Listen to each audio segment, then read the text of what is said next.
Buenos días, gracias por acompañarnos en la entrevista en línea. Estamos transmitiendo en tiempo real desde la sala de redacción de la Prensa Gráfica. La semana pasada, varios países de América Latina fueron conmovidos por el asesinato colectivo de 72 inmigrantes que pretendían llegar a Estados Unidos para mejorar sus condiciones de vida y de sus familias.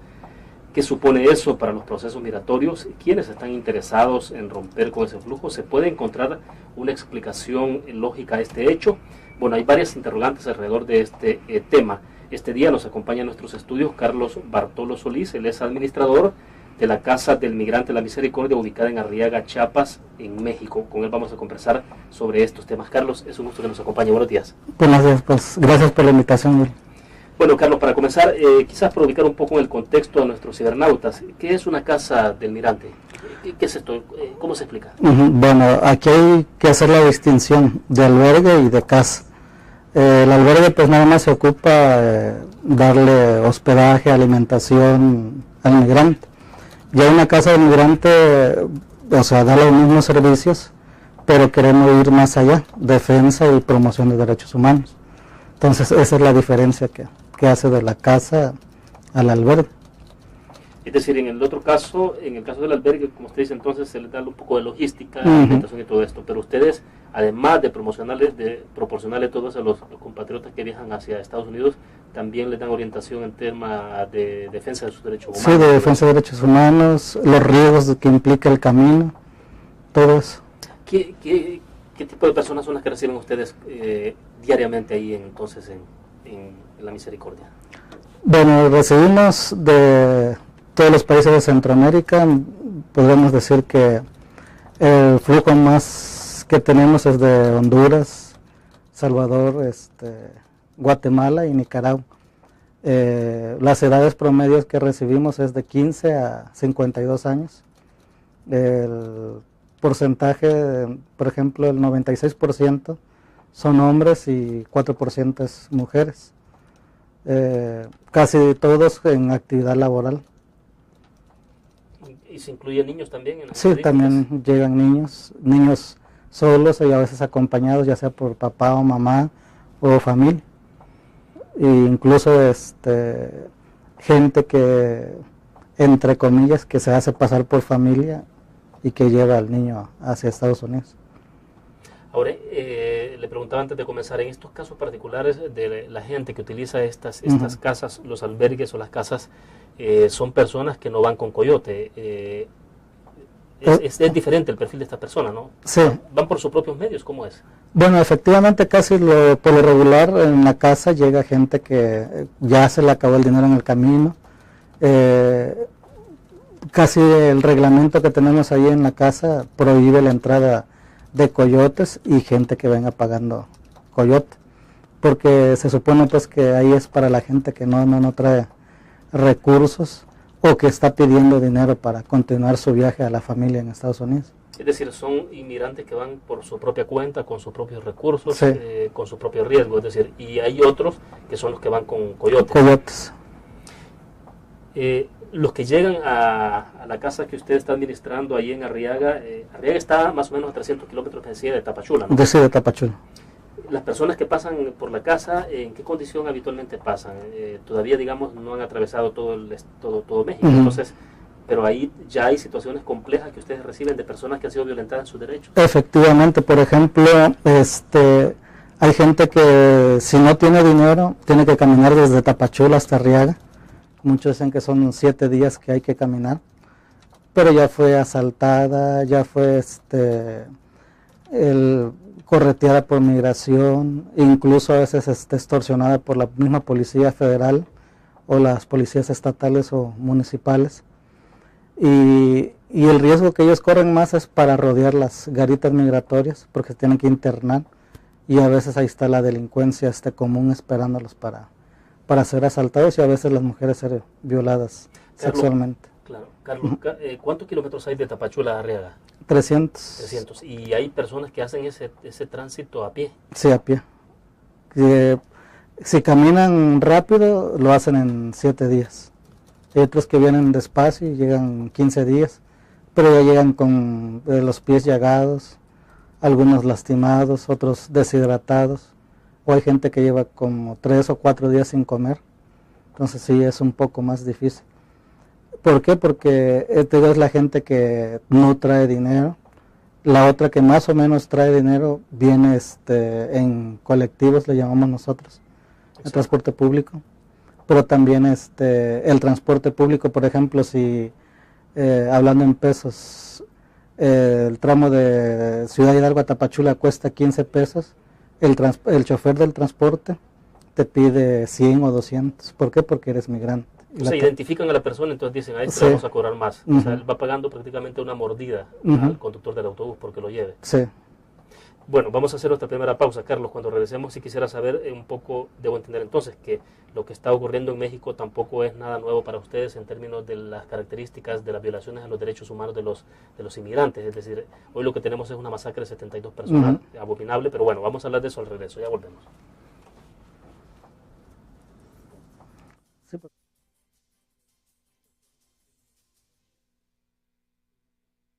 Además, con solo verlos lo identifican cuando platican con ellos.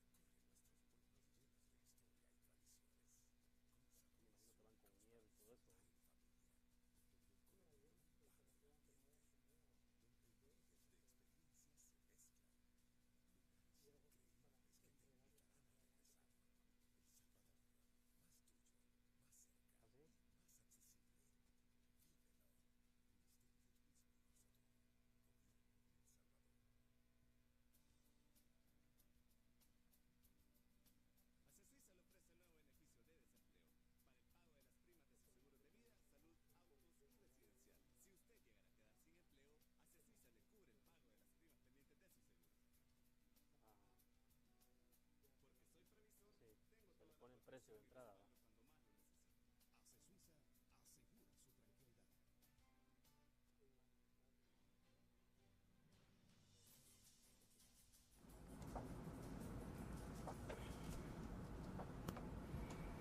Seguimos esta mañana en la entrevista en línea conversando con Carlos Bartolo Solís, administrador de la Casa del Migrante La Misericordia, que se ubica en Arriaga, en el estado de Chiapas, en México. Carlos, pero entonces los robos, los golpes, el secuestro para los compatriotas, para los inmigrantes que van en ruta hacia Estados Unidos o para los centroamericanos en general, no es una noticia, no es una cosa tan novedosa para ustedes. Esto ustedes lo viven, lo experimentan a diario.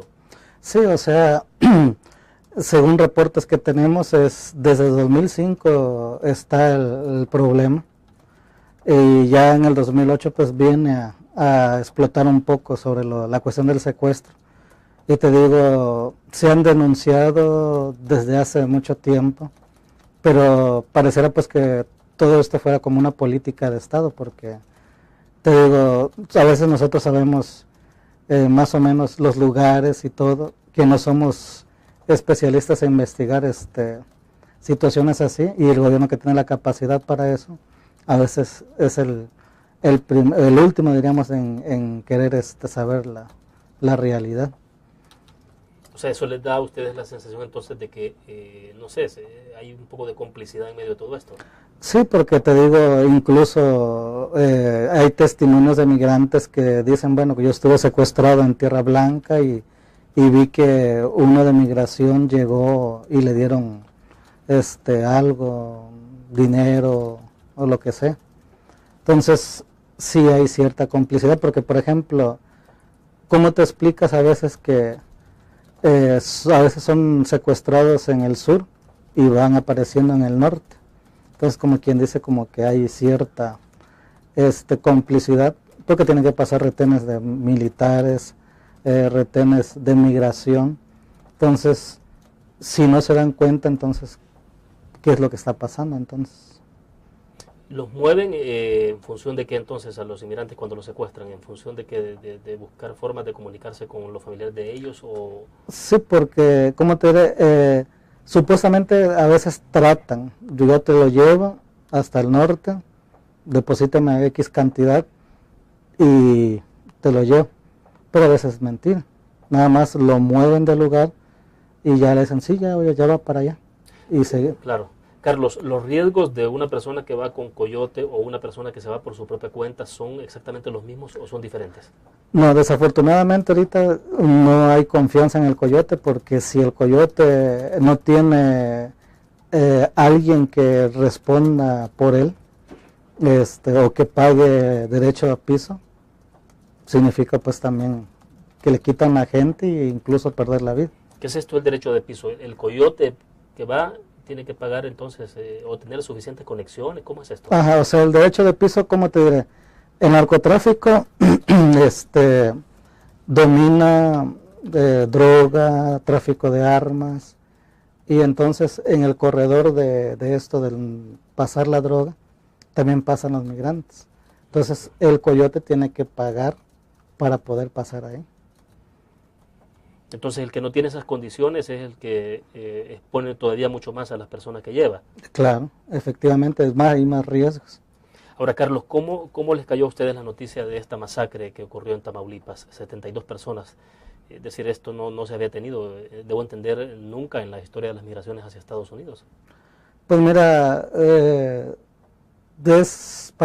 menos para mí fue algo doloroso, porque informes van, informes vienen de la cuestión de secuestros, y yo creo que esto ya se había anunciado desde un principio, pero no quisieron tomar cartas en el asunto el gobierno federal.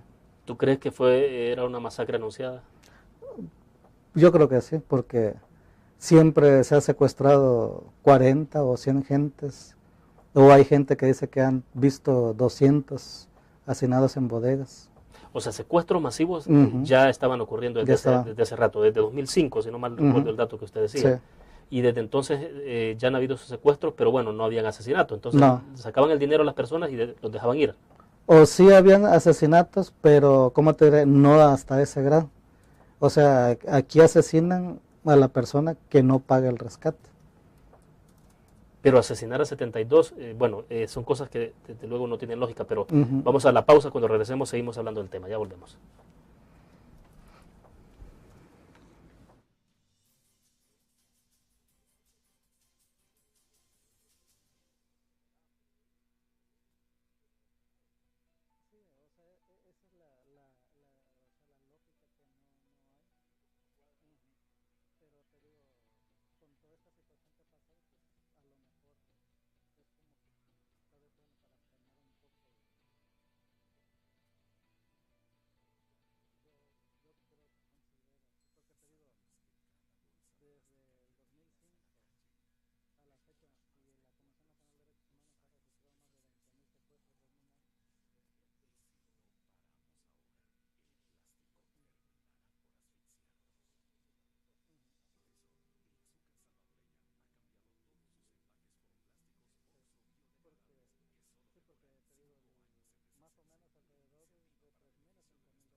Carlos, hay cosas dentro de esto que ha pasado en esta masacre en Tamaulipas que no, hay cosas que no encajan. Por ejemplo, uno dice, tú nos decías en algún momento que hay quienes consideran un botín a los inmigrantes cuando van en su paso hacia Estados Unidos, es decir, los retienen, los secuestran y dicen, bueno, un botín porque ellos pueden llamar por teléfono a los familiares de esta persona y sacarle dinero.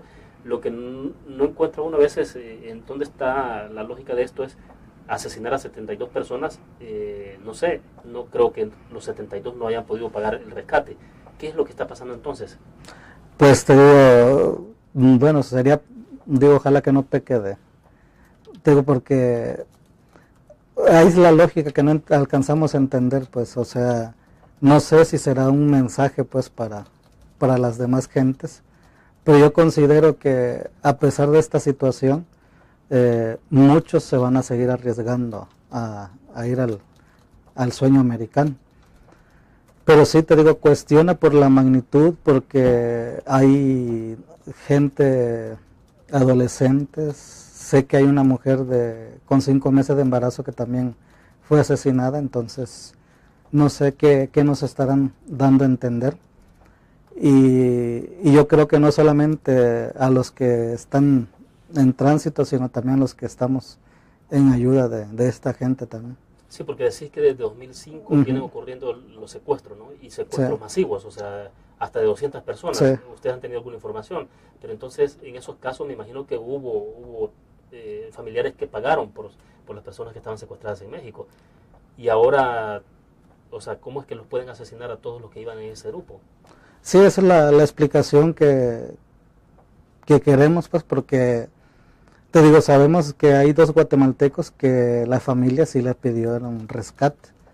Entonces, la explicación sería, bueno, ¿qué es lo que pasó verdaderamente? Si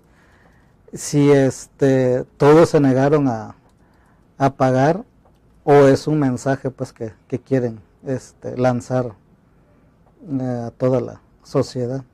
Porque además realizar una masacre de esta magnitud implica traer los ojos, la atención mundial incluso hacia un hecho como ese. O sea, las personas que están dedicadas a la extorsión, al secuestro, tampoco me imagino que querrán que haya tanta policía, que haya tanta gente observando lo que está pasando en esa zona. Mira, y una masacre genera eso, pues, justamente. Sí, pero ¿cómo te diré? Desde el principio hubo dilación del gobierno. Digo, porque se le llamó a la Comisión Interamericana de Derechos Humanos y la única cifra que presenta pues el gobierno mexicano fue de 8 secuestros, cuando hay datos pues que es mentira pues esa cifra. Entonces, yo creo que esto también lo hacen para que México le da más miedo el ámbito internacional. Yo creo que a lo mejor tal vez eso fue una llamada de atención, pero no la forma es la que como que no compaginaría para que el gobierno de México ponga algo de su parte para ver esta situación dramática. ¿Y habitualmente son los grupos vinculados al narcotráfico los que generan esto, o son otros grupos que están aislados de esta situación? ¿Cómo entenderlo? ¿Son los Zetas? Porque en un momento determinado se dijeron que eran los Zetas. Es que, mira, lo que yo he visto y lo que he platicado con los migrantes, y yo creo que, y siempre lo comparo con este ejemplo, es como una franquicia. Digamos, McDonald's está en Estados Unidos, pero yo vendo la franquicia y tú me tienes que pagar por esa franquicia. Y es lo mismo que se está haciendo, porque hay gente que se hace pasar por los Zetas, pero no son los Zetas, sino simplemente pagan lo que yo te dije, pues derecho de piso, derecho de utilizar tu nombre. Entonces utilizan el nombre de los Zetas, aunque no necesariamente son de la estructura de los Zetas. Aunque no necesariamente son de la estructura de las Zetas, porque hace días me mandaron un mapa de todos los cárteles que hay en México. Y por ejemplo, nosotros que estamos en Chiapas, no estamos en ningún plano del cártel, es territorio en disputa todavía. Entonces, ese es el asunto, pues. Bueno, perfecto. Vamos a hacer otra pequeña pausa en este momento. Volvemos.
Bueno, Carlos, me decías en algún momento entonces, desde tu punto de vista, por la experiencia que tienes en el trato hacia los inmigrantes que han pasado en la casa que estás administrando, la inmigración no se va a detener.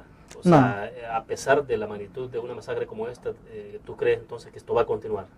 Sí, porque han sido pocos los que han desistido ahora en estos días que pasó los hechos. Algunos les preguntaba yo y me decían, no, nosotros continuamos a pesar del riesgo. ¿Por qué? Porque si en tu país no tienes las opciones de vida para vivir dignamente, pues muchos prefieren arriesgar el pellejo hasta llegar al sueño americano. Y ese es el testimonio que tú has recogido después de la masacre en Tamaulipas. Después de la masacre. Y que la gente que está pasando por donde ustedes en esa zona está consciente de lo que ha ocurrido. O sea, ya tienen información suficiente de eso, ¿no? Sí, y de hecho nosotros todas las noches platicamos con ellos y les decimos, bueno, esto está pasando, esto te puede suceder.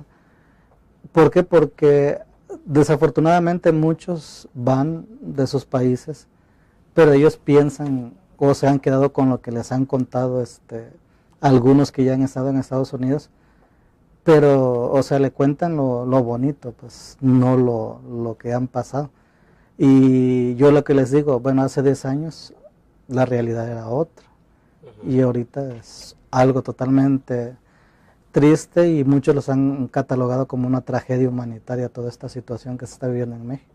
Pero entonces las familias de estas personas que se han quedado en estos países y viven en Estados Unidos son los que los estimulan a viajar y les dicen que hay mejores condiciones allá. Eso está claro. Sí. Pero los coyotes también estarán interesados en que se genere eso, ¿no? Sí, porque, bueno, aquí en la migración muchos se benefician pues de este fenómeno. Desde el coyote hasta otro tipo de gente. Te digo, ¿por qué? Por ejemplo, en Arriaga, hay gente que no tiene trabajo y cuando va a salir el tren, ¿qué llega a hacer? Pues vende sus tacos, sus comidas a los migrantes y ya es una fuente de empleo. Hay gente que le saca dinero a los migrantes, del dinero que les envían y también sacan su provecho. Siempre a beneficio de ellos, no tanto de los migrantes. Entonces, es un eslabón que todos van aprovechándose pues del migrante. Desafortunadamente, no debería ser así, pero así pasa. Pero entonces, tu punto es que mientras en los países de origen de estas personas no cambie la realidad económica o social de esta gente, las migraciones van a continuar a pesar de todo. A pesar de todo, sí. Porque te digo, por ejemplo, en concreto, una persona de El Salvador el otro día me dijo, yo prefiero irme a Estados Unidos a que estarle pagando renta a los grupos delincuenciales que hay aquí en El Salvador. Entonces, te digo, cuestión de inseguridad, cuestión económica, cuestiones climatológicas, huracanes, terremotos, o sea, todo eso pues también fomenta la migración y sobre todo las economías que se han adoptado pues en algunos países que no ayudan al crecimiento generalizado de las personas. Bien, vamos a hacer en este momento nuestra última pausa comercial. Regresamos con la entrevista en línea.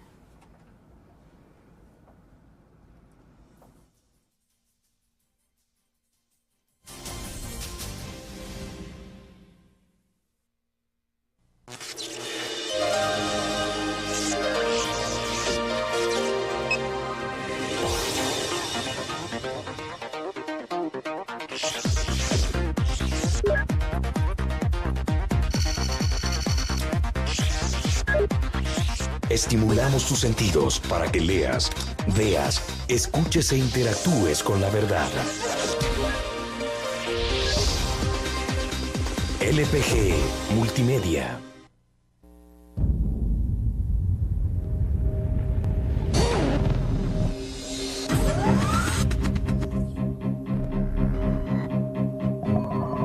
El inicio de una estrategia financiera desde los negocios y la actividad económica hacia toda Centroamérica. El Economista Regional, una revista especializada donde encuentras el panorama empresarial y los principales movimientos financieros. El Economista, el modelo regional de información económica.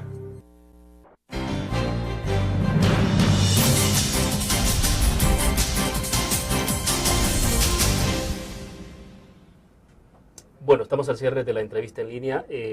Carlos, estábamos leyendo alguna información que se ha generado sobre el tema de las migraciones a nivel mundial, que es un fenómeno obviamente, Y, por ejemplo, en la BBC de Londres leíamos que el líder libio, Muammar Gaddafi, fijó en 5.000 millones de euros anuales el precio que la Unión Europea debe pagar para frenar la migración ilegal de africanos hacia Europa.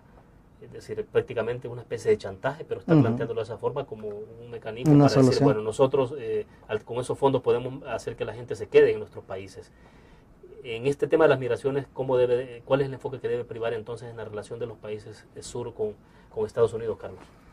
Pues yo creo que es de cooperación internacional. En concreto, te digo, si gastamos millones de dólares en repatriaciones de migrantes a sus países de origen, ¿por qué no ese fondo crear fuentes de empleo en esos países? Porque son millonadas de dólares que se gastan. Pues.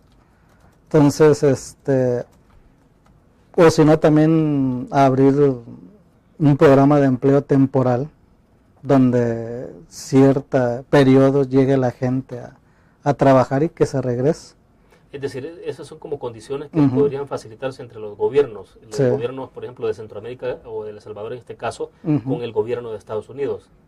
Hacer algunos convenios, eso es lo que tú estás planteando, porque en el caso que te leía de Muammar Gaddafi, bueno, una cosa es prácticamente como un chantaje, pues, o sea, si ustedes no me dan dinero para mantener a mi país, yo entonces le suelto a toda la gente que se vaya para Estados Unidos, pero sí pueden haber entonces mecanismos distintos a pero que sean de cooperación. Pues sí, porque te digo, al final de cuentas, Estados Unidos necesita de migrantes, pero también necesitamos capacitar pues esta gente que se va, porque te digo, al final de cuentas debemos de aquí ver que no haya vencidos, sino que todos triunfemos en el aspecto económico.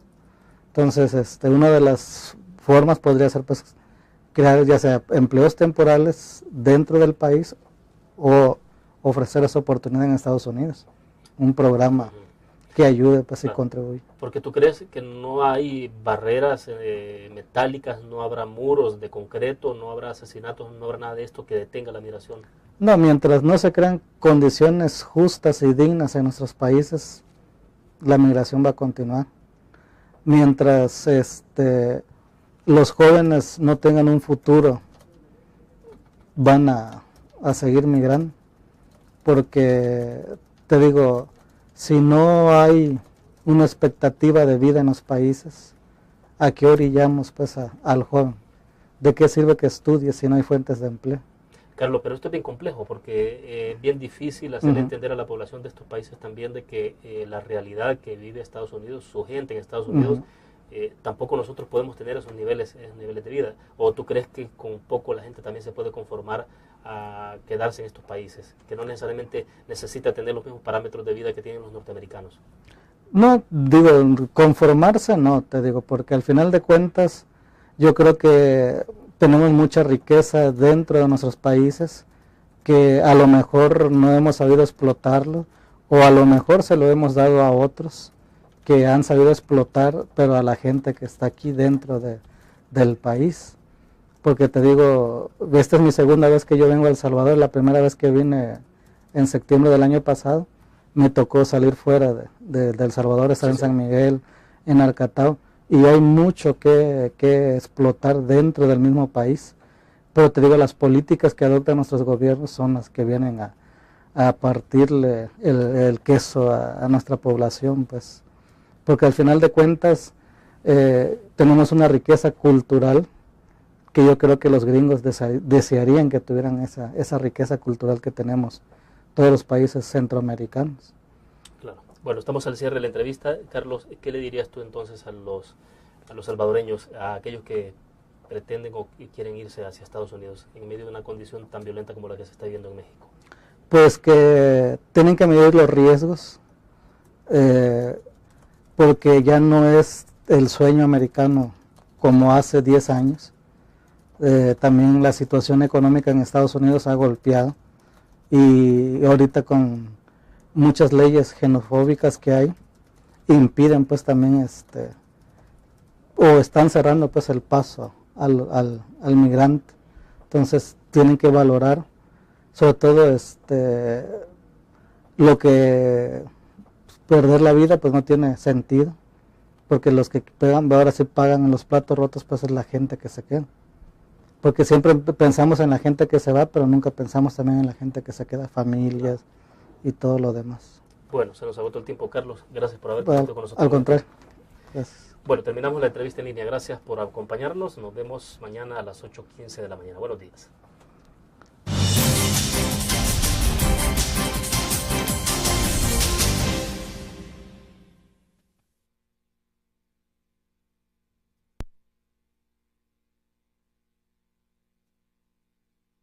Actualmente pasan, todavía digamos no han atravesado todo México, entonces, pero ahí ya hay situaciones complejas que ustedes reciben de personas que han sido violentadas en sus derechos. Efectivamente, por ejemplo, hay gente que si no tiene dinero tiene que caminar desde Tapachula hasta Arriaga. Muchos dicen que son 7 días que hay que caminar, pero ya fue asaltada, ya fue correteada por migración, incluso a veces extorsionada por la misma policía federal o las policías estatales o municipales. Y el riesgo que ellos corren más es para rodear las garitas migratorias, porque se tienen que internar, y a veces ahí está la delincuencia común esperándolos para ser asaltados, y a veces las mujeres ser violadas sexualmente. Claro. Carlos, ¿cuántos kilómetros hay de Tapachula a Arriaga? 300. 300. ¿Y hay personas que hacen ese tránsito a pie? Sí, a pie. Del migrante. ¿Qué es esto? ¿Cómo se explica? Bueno, aquí hay que hacer la distinción de albergue y de casa. El albergue pues nada más se ocupa darle hospedaje, alimentación al migrante. Ya una casa del migrante, o sea, da los mismos servicios, pero queremos ir más allá, defensa y promoción de derechos humanos. Entonces esa es la diferencia que hace de la casa al albergue. Es decir, en el caso del albergue, como usted dice, entonces se les da un poco de logística, alimentación y todo esto, pero ustedes, además de proporcionarle todo eso a los compatriotas que viajan hacia Estados Unidos, también les dan orientación en tema de defensa de sus derechos humanos. Sí, de defensa de derechos humanos, los riesgos que implica el camino, todo eso. ¿Qué tipo de personas son las que reciben ustedes diariamente ahí entonces en la Misericordia? Bueno, recibimos de... Albergues o las casas son personas que no van con coyote. Es diferente el perfil de esta persona, ¿no? Sí. ¿Van por sus propios medios? ¿Cómo es? Bueno, efectivamente por lo regular en la casa llega gente que ya se le acabó el dinero en el camino. Casi el reglamento que tenemos ahí en la casa prohíbe la entrada de coyotes y gente que venga pagando coyote, porque se supone pues que ahí es para la gente que no trae recursos o que está pidiendo dinero para continuar su viaje a la familia en Estados Unidos. Es decir, son inmigrantes que van por su propia cuenta, con sus propios recursos, sí, con su propio riesgo, es decir, y hay otros que son los que van con coyotes. Coyotes. Los que llegan a la casa que usted está administrando ahí en Arriaga, Arriaga está más o menos a 300 kilómetros de Tapachula, ¿no? De Tapachula. Las personas que pasan por la casa, ¿en qué condición habitual?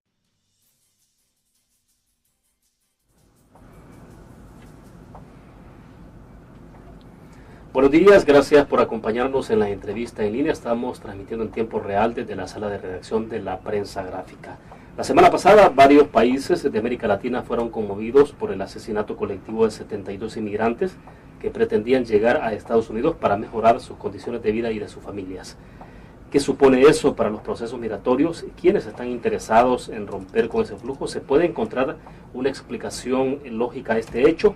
Bueno, hay varias interrogantes alrededor de este tema. Este día nos acompaña en nuestros estudios Carlos Bartolo Solís, él es administrador de la Casa del Migrante La Misericordia, ubicada en Arriaga, Chiapas, en México. Con él vamos a conversar sobre estos temas. Carlos, es un gusto que nos acompañe. Buenos días. Buenos días, pues gracias por la invitación, Will.